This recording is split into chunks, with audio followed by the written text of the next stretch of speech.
Salve galera, como é que vocês estão? Bom, tô passando aqui essa semana, o assunto foi o racismo dos algoritmos, né? Como eu tenho que me maquiar para dar uma entrevista, eu resolvi gravar aqui um vídeo rapidinho, um maquia e fala.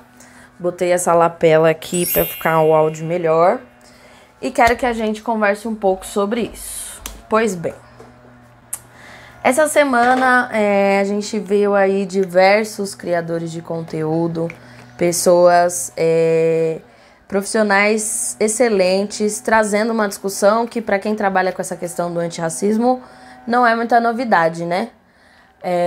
O racismo é estrutural e não espanta para quem trabalha com essa discussão que a gente hoje, em 2020, esteja fazendo uma discussão sobre o racismo dos algoritmos, não é mesmo? E aí, tem algumas coisas que eu queria que a gente refletisse junto nessa ideia, né? Primeiro, né, a gente tem uma questão de concepção. Quem é que trabalha, né, que é contratado por essas empresas para produzir e fabricar esses algoritmos, porque esses algoritmos não são uma bênção divina, né? E o quanto que é isso, né? O homem que faz a máquina vai programar a máquina. Se o homem tem valores racistas, a máquina vai ser racista. Isso é um ponto muito interessante. E o outro ponto é a gente pensar o quanto que a gente dá ibope, né? Tipo assim, o quanto que a gente gosta de consumir o conteúdo de creators brancos, quanto que a gente, às vezes, engaja muito mais nesse tipo de conteúdo no que no conteúdo dos pretos que estão aí na labuta, porque, gente, dá um trabalho danado, assim. Esse vídeo não vai ser com uma edição gigantesca, mas, assim, dá um trabalho gigantesco produzir conteúdo para a internet, né? E tudo isso leva a gente para uma discussão que, do ponto de vista da economia, é muito interessante, né? O quanto que nessa coisa do livre mercado, essas plataformas, de alguma forma, elas precisam adiantar essa competição de resolver esse racismo nos algoritmos, porque, cara, a gente já tá descobrindo que a gente não precisa mais delas, assim. Tipo assim, o Instagram é muito legal, uma plataforma de comunicação incrível, mas não dá pra gente depender do Mark Zuckerberg pra gente falar com quem a gente precisa. Então, como o KLJ postou esses dias, é muito importante você usar as redes sociais e não ser usado por elas. Isso é uma coisa que a gente tem que ter muita atenção. Pronto, botei aqui um espelho, porque a parte da sobrancelha é um negócio mais tenso, né? Mas voltando, né? Essas companhias de tecnologia que trabalham com dados, elas têm conseguido se estabelecer talvez como as empresas mais valiosas do mundo, né? E aí, gente, de onde que vem? É o seguinte, quando você não paga por um produto, o cliente é você. Isso significa que essas empresas, elas ganham muito dinheiro mapeando as nossas preferências. Na verdade, todas essas plataformas trabalham numa perspectiva de competir pelo nosso tempo. Ou seja, quanto tempo a gente passa nessa plataforma conduzindo, né, consumindo os conteúdos, mais essas plataformas estão lucrando, certo? Isso é um ponto muito importante. Por que é importante a gente entender isso? Para a gente também aprender a ter uma relação mais estratégica. É fundamental a gente cobrar dessas empresas que deem respostas em torno dessa questão do racismo, do algoritmo, e assim como é importante que a gente reveja o relacionamento que a gente tem com essas plataformas, que tipo de conteúdo que a gente está consumindo, o que é que a gente está engajando e motivando. Porque é isso, besterol, fofoca, treta, todo mundo engaja muito. Mas tem uma série de conteúdos educativos que dão um trabalho danado para fazer e as pessoas não engajam tanto assim. Pronto, falei.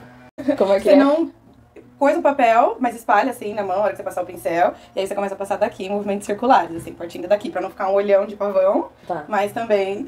Mas eu foco. É isso, gente, tem que ter várias instruções. Então, gente, acho que essa é uma discussão extremamente pertinente pra gente discutir. Como falou O mestre Jorge Rasta, a grande... Gente, esse não é o pincel certo para fazer isso, mas é isso. A grande disputa do século XXI é por território, comunicação, e eu esqueci a terceira.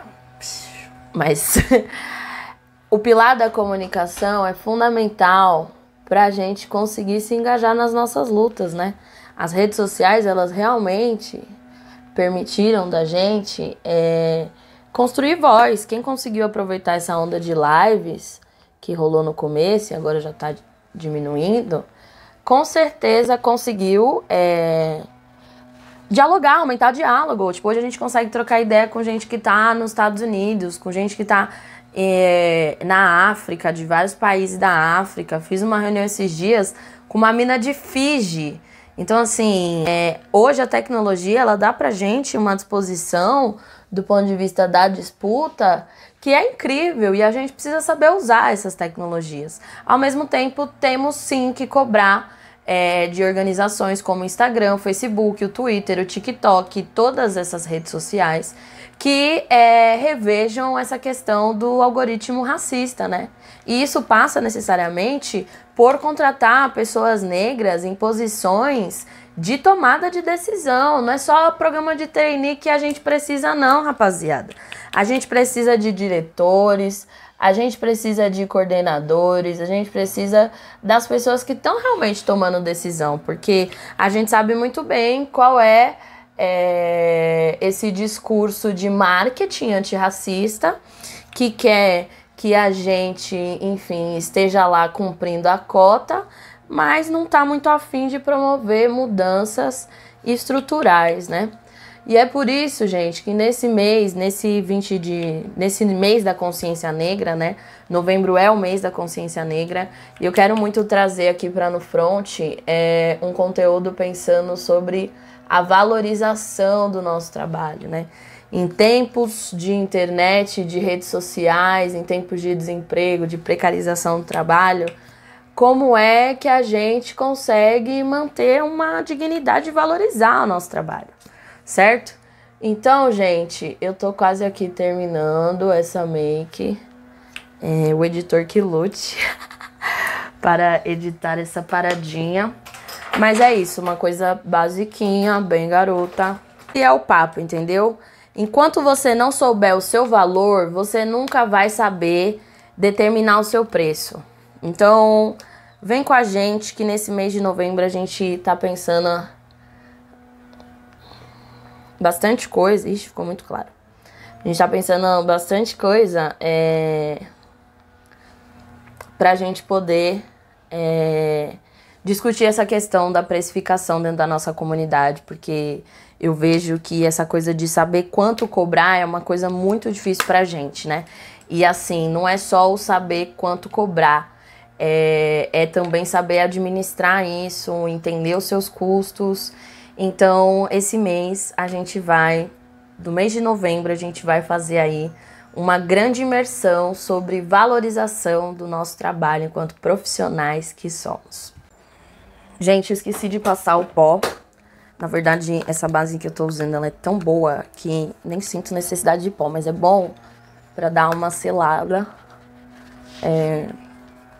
pra você não ficar suando, né? Mesmo a base tendo uma finalização bem sequinha. E é isso, gente. Tudo isso custa. Maquiagem, cabelo, roupa, toda a parte de produção do conteúdo mesmo, ela custa muito. Então, a gente precisa saber cobrar, entendeu? Porque tudo isso precisa entrar na conta para que a gente veja lucro no final do dia, certo?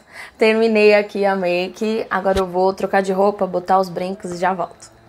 Gente, esse aqui é o resultado final, lá vou eu. Se você gostou desse formato, dessa troca de conversa, se inscreve no canal, deixa seu comentário e sua curtida, que é muito importante. Pode enviar todas as suas perguntas para a questão de economia, eu tô aqui para tirar suas dúvidas, bora junto prosperar.